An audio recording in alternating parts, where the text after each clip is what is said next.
Well, Germany has introduced new tougher restrictions for travellers arriving from countries designated as high risk due to COVID-19.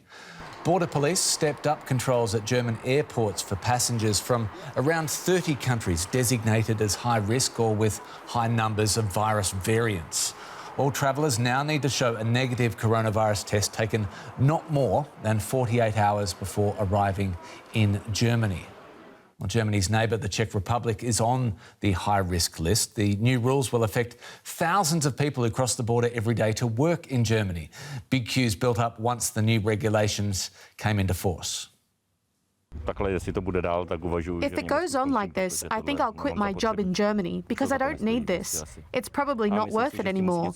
You can't do this all the time. Tests 3 or 4 times a week, waiting here for 2 hours. It's not possible. If cross-border workers are only thinking about how to get their tests, they will not be able to think about anything else. The quality of their work will come second. To cross the border with a test on Monday morning, I'd have to do it before the start of working hours. It's not a problem for me, but I understand that an employee in a factory, for example, will have a problem because it means they would be at least 1 or 2 hours late for work on Monday morning. Well, another country on Germany's high-risk list is Portugal. Voters there are going to the polls to elect a new president today, despite a deepening coronavirus crisis in the country. Incumbent Marcelo Rebelo de Sousa is regarded as the clear frontrunner for the post, which is largely ceremonial. Election organisers, for their part, have increased the number of polling stations and allowed for early voting to avoid overcrowding at the ballot box. Portugal is battling the worst coronavirus infection rate in the world. The 7-day incidence rate is 785. That's more than double that of the UK and in the US, and also 7 times that of Germany's. Our correspondent Jan-Philipp Schultz joins us now from Lisbon. Jan-Philipp, why are the numbers so high now in Portugal? What went wrong? It's apparently mainly due to the new variant of the coronavirus coming from the United Kingdom. At least in the beginning, the Portuguese government was quite slow in reacting to the new challenge, even though we know by now that it's more contagious and probably even more deadly than older forms of the virus. So this is the main reason why the infection numbers are so high here at the moment. Given what we know that it's more deadly and more infectious and the infection rate is running out of control, given that situation, why have the authorities deemed in-person voting necessary rather than mail-in?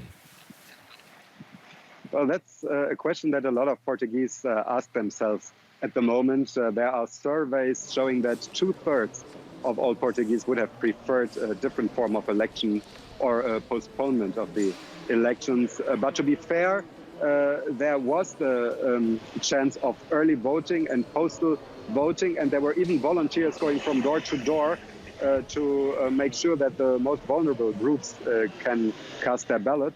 But this applies to probably only 200,000, 250,000 Portuguese. And there are a lot of legal experts that stress that the constitution doesn't really allow bigger changes or even a postponement of the procedures of the election. So the government was in a very difficult situation here. What is the government then doing to get this situation under control? Well, concerning the elections, there are a lot of extra measures in place. Of course, the usual measures, social distancing, everybody has a pen and doesn't share the pen with anybody else. And of course, a lot of sanitizers everywhere. Regarding the situation in the whole country, it's basically stricter and stricter lockdown measures by the day. It started in mid-January with a lockdown, but at first schools remained open, and this was harshly criticized. So the government changed its mind and also closed schools at the very last minute on Friday. So we are really more or less in a complete lockdown here in Portugal at the moment, except, of course, for the possibility to go to the polling stations today. On election day in Portugal, Jan-Philipp Schultz, thank you so much. OK, let's take a look now at some more pandemic news from other parts of the world. And Israel has expanded its COVID-19 vaccination drive to include 16 to 18-year-olds with parental permission. The government says it will allow them to return to school and take exams. Israel has the world's highest vaccination rate and hopes to reopen its economy next month. EU Council Chief Charles Michel has warned COVID-19 vaccine manufacturers of possible legal consequences after they announced delays in delivering doses. Vaccine partners BioNTech and Pfizer blamed supply chain issues, while AstraZeneca said a production glitch would hamper supplies to Europe. German health authorities have imposed a quarantine on a Berlin hospital after 6 employees and 14 patients tested positive for a highly infectious variant of the coronavirus. A spokeswoman said that Humboldt Hospital will no longer be allowed to admit new patients and expects the number of infected to rise.